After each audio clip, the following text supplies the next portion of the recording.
जंगल था, उस घने जंगल में एक खंडर बना हुआ था। उस खंडर के अंदर एक पिंजरा था जिसमें एक तोता बंद था। अचानक वो तोता गुस्से से चिल्लाते हुए बोला, ओहो, आखिर कब तक मैं इस तोते के रूप में कैद रहूंगा? कब तक मैं इस पिंजरे के अंदर बंद रहूंगा?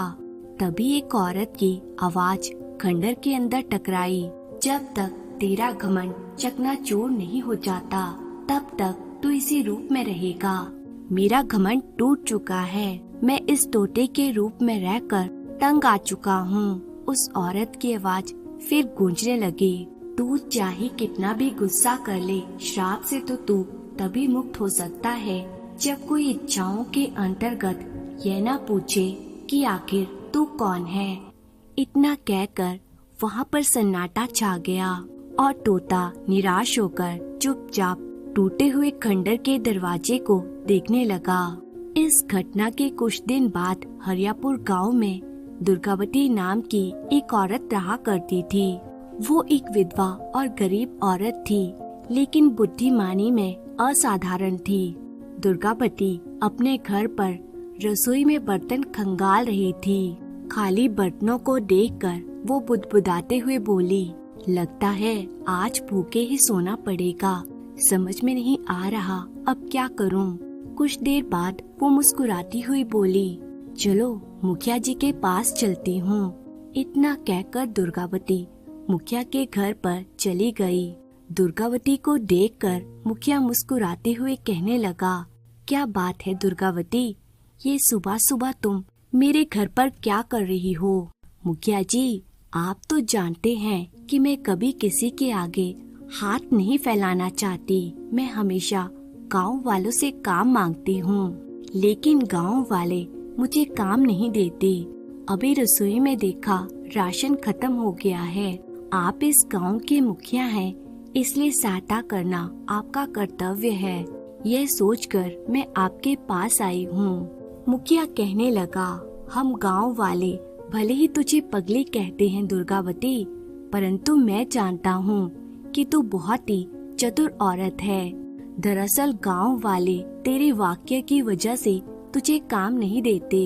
ये सुनकर दुर्गावती चौंक कर कहने लगी, मुखिया जी, आपका क्या मतलब है? दुर्गावती, अब तेरा ही तो कहना है कि जिसके पास बुद्धि होती है उसे पेट भरने के लिए किसी के आगे हाथ नहीं फैलाने चाहिए। इसलिए जब तू गांव वालों से काम मांगने जाती है तो गांव वाले तुझे तंज से जवाब देते हैं कि तेरे पास तो बुद्धि है, तो फिर तू काम मांगने के लिए हाथ क्यों फैला रही है, और वो तुझे कोई काम नहीं देते। मुखिया जी, अब मैं गांव वालों की मूर्खता का क्या करूं? वे मेरे कहने का अर्थ ही दूसरा निकाल लेते हैं। अरे, मैं लोगों के आगे काम मांगने के लिए हाथ फैलाती हूँ, भीख मांगने के लिए नहीं। हाँ, तो फिर ठीक है दुर्गावती, अगर ऐसी बात है तो फिर तुम यहाँ क्या करने के लिए आई हो? मैं अच्छी तरह से जानती हूँ मुखिया जी कि आप मुझसे यह सवाल करेंगे। देखिए मुखिया जी, आपका बेटा अशोक जो कि 10 वर्ष का है, उसे कहानी सुने बगैर नींद नहीं आती, और आप जानते हैं कि मैं कहानी कितनी अच्छी सुनाती हूँ। अगर आप मेरी सहायता करेंगे तो आज रात में उसे फिर कहानी सुनाऊंगी और वो अच्छी नींद सो जाएगा। नहीं तो रात भर जागने के लिए तैयार रहिए। ये सुनकर मुखिया मुस्कुराने लगा और कुछ मुद्राएं दुर्गावती के हाथों में रख दी। तो वाकई में बहुत चतुर औरत है। मैंने पहली औरत देखी है जो गांव के बच्चों को कहानी सुनाकर ही अपना पेट भर लेती है। दुर्गावती मुस्कुराती हुई वहाँ से चली गई। समय ऐसे ही बीतता गया। कुछ दिनों बाद दुर्गावती के पास पैसे खत्म हो गए। दुर्गावती एक सेठ के घर का दरवाजा खटखटाने लगी। अरे क्या हुआ दुर्गावती, मेरे दरवाजे पर तुम्हारा क्या काम है? सेठ जी, मेरे पास धन खत्म हो गया है, मुझे कुछ धन की आवश्यकता है। इसके बदले में तुम्हारे बच्चों को रात में कहानी सुना दूंगी और वो आराम से सो जाएंगे। यह सुनकर सेठ बुरी तरह से क्रोधित होकर कहने लगा, तू कोई काम धंधा तो करती नहीं है, कहानियाँ सुनाने के अलावा और कोई काम भी जानती है? तूने अच्छी अच्छी कहानियाँ सुनाकर मेरे बच्चों को बिगाड़ रखा है और मैं अपने बच्चों को बिगड़ता हुआ नहीं देख सकता, इसलिए यहाँ से दफा हो जा, निकल जा। मैं तेरी कोई मदद नहीं करूँगा, भाग जा यहाँ से। दुर्गावती सेठ के घर से बाहर निकल गई। उसने गांव के हर घर का दरवाजा खटखटाया, लेकिन किसी ने उसकी बात नहीं सुनी, किसी ने उसकी कोई सहायता नहीं की। थक हार कर दुर्गावती गांव की सीमा पर बैठ गई और सोचने लगी, लगता है अब मेरा दाना पानी इस गांव से उठ गया है, अब तो मुझे जंगल की ही शरण लेनी पड़ेगी। इतना कहकर दुर्गावती जंगल की ओर चल पड़ी। जंगल की गहराई में पहुंचकर दुर्गावती एक स्थान पर रुककर अपने आप से बोली, मेरे ऊपर अब बुढ़ापा भी हावी होने लगा है। ऐसा लग रहा है जैसे मैं एक कदम भी आगे नहीं चल पाऊंगी। भूख से मेरा शरीर भी निढाल हुआ जा रहा है। तभी उसकी नजर एक खंडर पर पड़ी। खंडर को देखकर वो चौंक गई। अरे, यह तो वही खंडर है जिसके बारे में गांव वाले कहते हैं कि इसके अंदर एक दैत्य रहता है, परंतु यहाँ तो मुझे सन्नाटा नजर आ रहा है। चलो अंदर चलकर देखती हूँ कि आखिर कौन सा दैत्य यहाँ रहता है। इतना कहकर दुर्गावती खंडर के अंदर चली गई। खंडर के अंदर जाते ही उसकी नजर एक पिंजरे पर पड़ी। पिंजरे के अंदर एक बहुत ही सुंदर तोता बंद था। दुर्गावती को देखकर तोते की आंखों में एक विचित्र चमक आ गई और वह कहने लगा, पहली बार कोई मनुष्य इस खंडर के अंदर आया है। इसका मतलब ये वाकई एक बहादुर औरत है। यह सुनकर दुर्गावती चौंक गई। वो अपने मन में सोचने लगी, यह तोता तो इंसानों की भाषा में बात कर रहा है। इसका मतलब यह कोई साधारण तोता नहीं है, जरूर कोई बड़ा रहस्य है। इतना सोचकर वो तोते से बोली, तुम कौन हो और इंसानों की भाषा में बात कैसे कर रहे हो? तोता कहने लगा, यह मैं तुम्हें अभी नहीं बता सकता। अच्छा सुनो, मेरी बात ध्यान से सुनो। अगर तुम मुझे आजाद नहीं करोगी तो मैं तुम्हारी 4 इच्छाएं पूरी कर सकता हूँ। ये सुनकर दुर्गावती और भी चौंक गई। आजाद नहीं करोगी से इसका क्या मतलब है?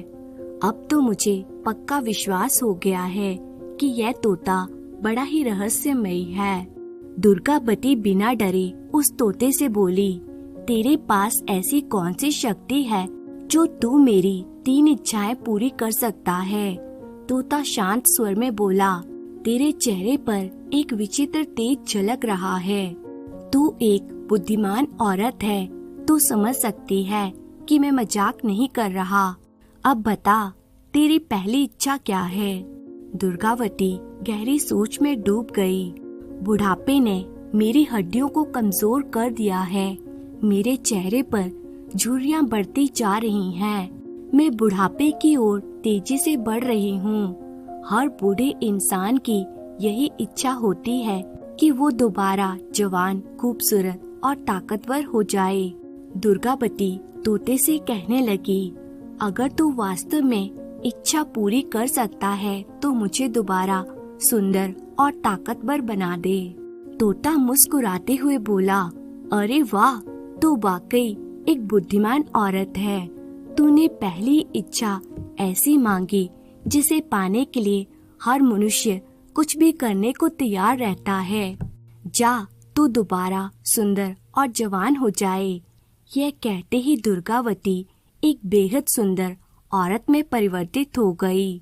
तोता कहने लगा, अब तो दोबारा सुंदर और जवान हो चुकी है। दुर्गावती कहने लगी, पर मैं अपने आप को कैसे देख सकती हूँ? ओहो, बाहर एक तालाब है, तो वहाँ जाकर अपना चेहरा देख सकती है। दुर्गावती तुरंत बाहर गई और तालाब में अपना प्रतिबिंब देखकर बहुत खुश हुई। वो सचमुच फिर से जवान हो चुकी थी। वो खुशी खुशी खंडर के भीतर लौट आई और खुश होकर कहने लगी, तू तो बड़ा ही चमत्कारी तोता है। तोता बोला, अब अपनी दूसरी इच्छा बता। सुंदर हो चुकी दुर्गावती कुछ देर सोचकर बोली, मुझे रहने की ऐसी जगह चाहिए जहाँ मुझे कोई तंग ना करे। मैं कुछ दिन अकेले शांति से रह सकूं। वहाँ बहुत सारा धन भी हो और सारी सुख सुविधाओं की वस्तुएं मौजूद हो। तोता मुस्कुराकर बोला, ठीक है, खंडर के बाहर जाकर देख ले, तुझे सब वैसा ही मिलेगा जैसे तूने कहा है। दुर्गावती जैसे खंडर के बाहर गई, उसने देखा कि वहाँ एक सुंदर नया घर बन चुका था। वो उस घर के भीतर चली गई। वहाँ खाना पीना, बिस्तर और सुख सुविधाओं की सारी वस्तुएं मौजूद थी। दुर्गावती तुरंत पिंजरे में बंद तोते को भी उस घर में ले आई और कहने लगी, तोते, तू तो बहुत ही काम का लग रहा है। कुछ ही पलों में मैं सुंदर और जवान हो गई और अब मेरे पास अपना घर और धन भी है। तोता बोला, अब अपनी तीसरी इच्छा बता। ये सुनकर दुर्गावती बोली, अभी नहीं, कुछ दिन मुझे सुकून से तो रहने दो। तोता ये सुनकर हंसने लगा। समय ऐसे ही बीतता गया। कुछ महीने गुजर गए। तब एक दिन वो रहस्यमय तोता दुर्गावती से बोला, अब समय आ गया है कि तू अपनी तीसरी और अंतिम इच्छा मांगे। दुर्गावती कुछ पल के लिए गहरी सोच में डूब गई। फिर शांत स्वर में बोली, ठीक है, मैं चाहती हूँ कि मैं इस राज्य की रानी बनूं और इस पर राज करूं। तोता बोला, ऐसा तू क्यों चाहती है? क्योंकि मैं महिलाओं को शिक्षा के लिए प्रेरित करना चाहती हूँ। खास तौर से उन विधवा औरतों की सहायता करना चाहती हूँ जिन्हें यह समाज एक बोझ की तरह देखता है। मैं स्वयं एक विधवा हूँ, इसलिए उनकी पीड़ा को समझ सकती हूँ। तोता कुछ देर के लिए आंखें बंद करके गहरी सोच में डूबते हुए कहने लगा, तूने तीसरी इच्छा बिल्कुल सही समय पर मांगी है। केशवनगर के राजा विक्रम अब अपनी पत्नी के साथ सांसारिक मोह माया से मुक्त होकर तीर्थ यात्रा पर जाना चाहते हैं। वे चाहते हैं कि कोई बुद्धिमान व्यक्ति उनकी जगह राज्य का भार संभाले, इसलिए उन्होंने एक प्रतियोगिता रखी है। अगर कोई उनके 3 कठिन प्रश्नों का उत्तर पूरी कुशलता से दे तो वे अपना राज्य उसे सौंप देंगे। परंतु अभी तक कोई भी उन 3 प्रश्नों का उत्तर दे ही नहीं पाया है। यह सुनकर दुर्गावती शांत स्वर में बोली, मैं कोशिश करूंगी, क्योंकि कोशिश करने वालों की कभी हार नहीं होती। तोता बोला, मुझे तेरी बुद्धिमानी पर पूरा भरोसा है। तू जाकर उन प्रश्नों का उत्तर देगी। अगले दिन दुर्गावती महल जा पहुंची, जहां केशव नगर का राजा विक्रम अपने दरबार में बैठा हुआ था। दुर्गावती को देखकर राजा कहने लगा, कौन हो तुम?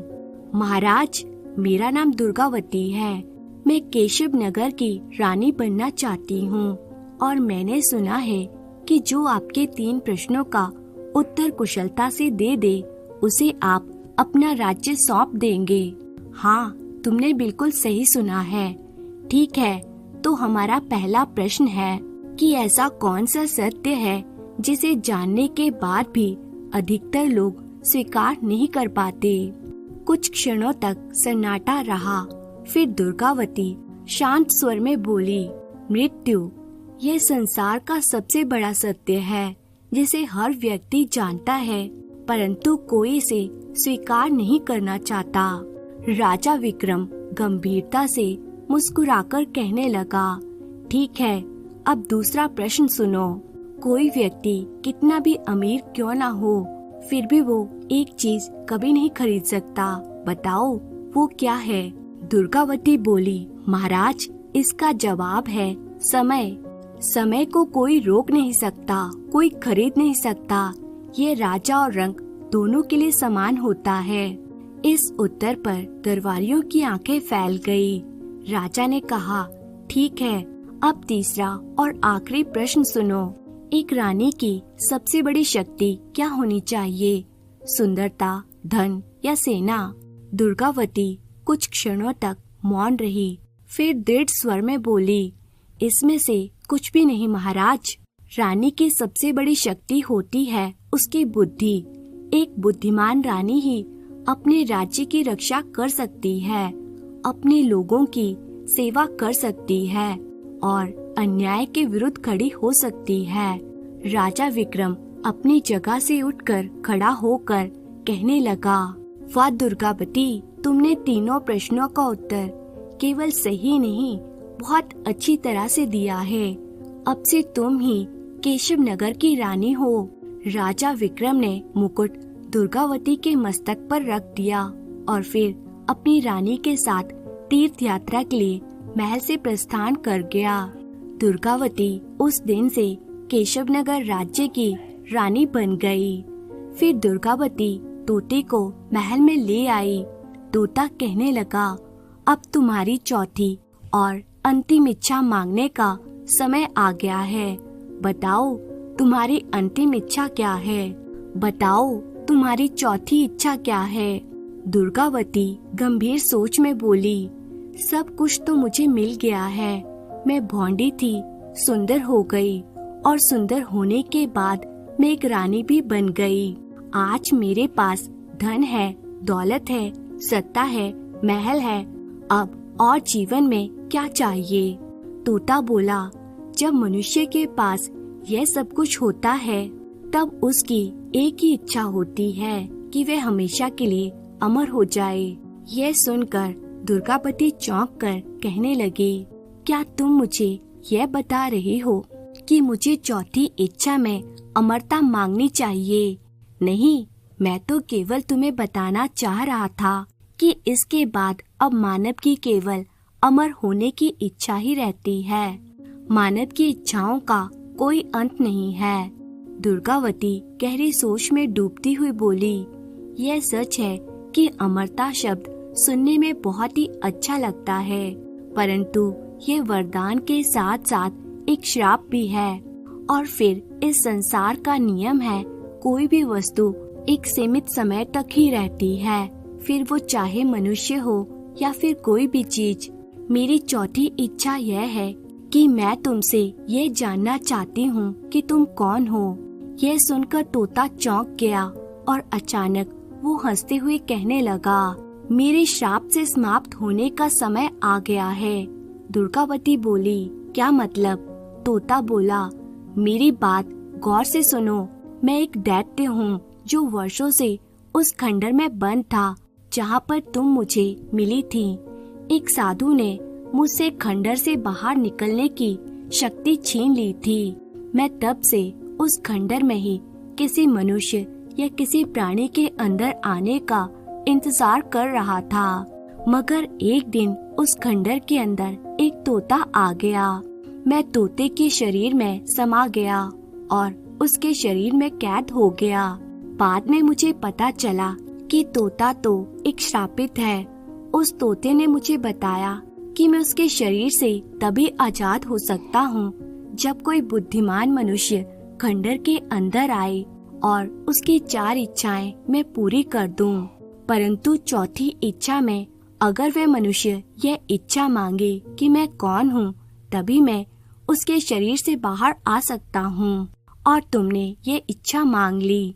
इतना कहकर तोते के अंदर से धुआं निकलने लगा और देखते ही देखते वो एक दैत्य के रूप में प्रकट हो गया।